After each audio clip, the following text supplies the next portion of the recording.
For the last 3 or 4 years, I've really significantly cut back on my social interactions. I've had times where I've gone weeks without actually seeing anyone. Um, I've been in a relationship, and that's probably been, in many respects, my tether to some kind of social reality.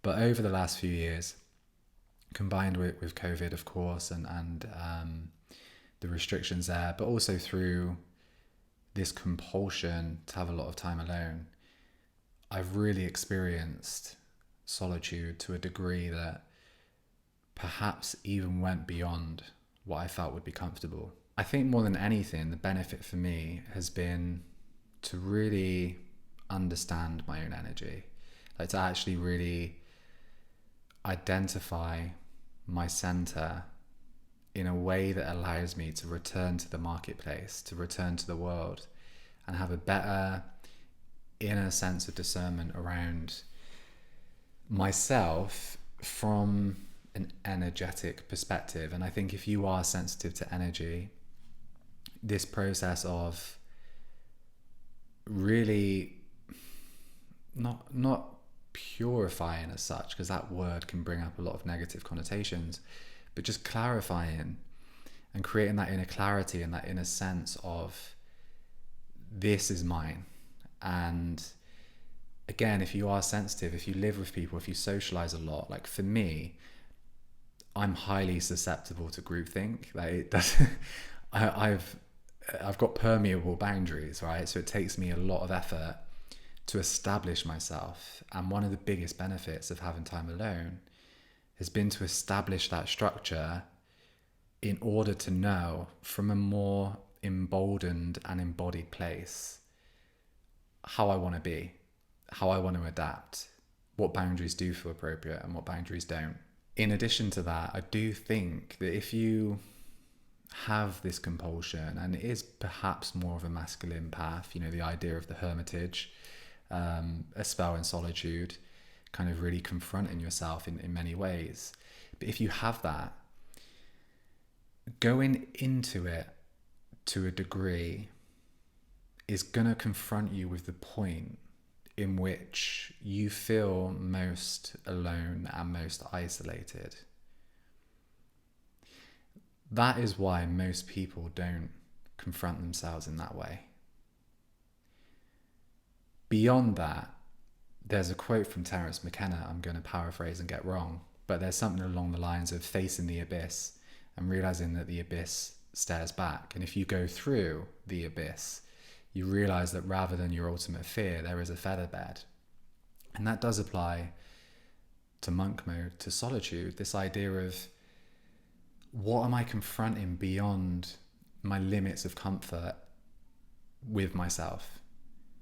It can be easily avoided. There are so many distractions, especially if you have a busy social calendar, especially if you have entertainment around, if you have that option of always being able to see someone, you don't reach that point. And I do think there's an element of soul searching and soul revealing in that process that is remarkably insightful, and that's something that I'm eternally grateful for.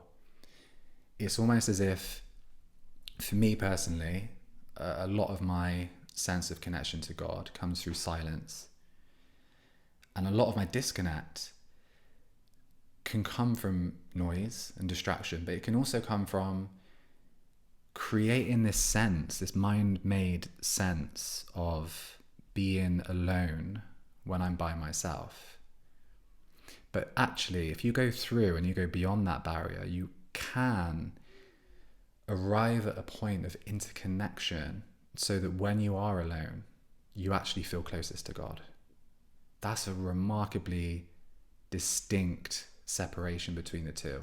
And it is the reason I believe if we take this idea of monk mode more literally, rather than like a loose terminology, if we really look at that, that's what this extreme or dedicated introspection is for. It's to go so far within, you find that you are also without, and that without is also you.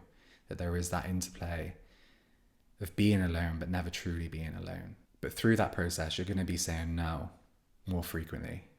You're going to turn down invitations. You're going to be less visible sociably. you're going to be sacrificing that social connection. You're going to be sacrificing whatever else comes with those distractions, which is often purposeful relationships. It's often purposeful connection with other people. But there is a trade-off. That trade-off is something to be taken really seriously and to really confront and ask yourself, is this something that I truly, truly want? Do I really want to pursue this degree of introspection at the risk of irreversible sacrifice?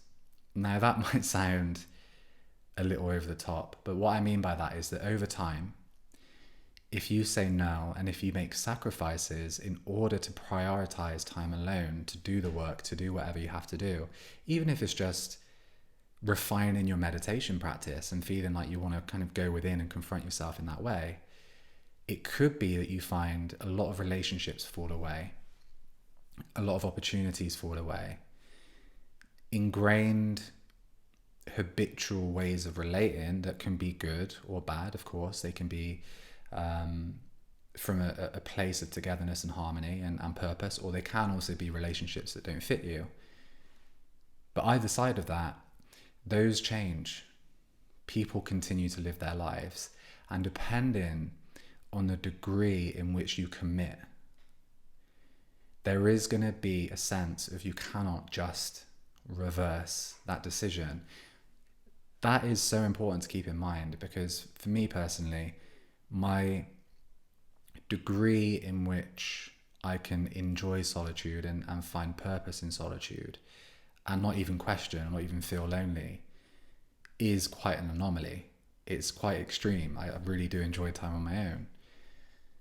But even then, within myself, I've come to a point where that aloneness, that connection to God, has met a sense of loneliness that I didn't think I would feel.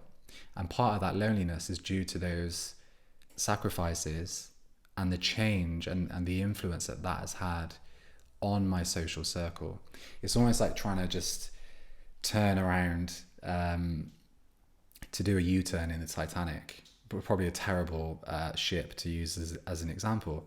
But to have a huge ship and then just immediately U-turn is not possible. It's not just the moment you decide, okay, I want a different balance, I want more social connections, that they just appear. I do think that on a soul level, on an unconscious level, if you are compelled and you feel this is something that's going to serve me, it's not going to just change when your conscious mind wants it to. The point in which you think you're going to go into this process, into this spell of monk mode to explore inwardly, is not the point you're going to be taken to.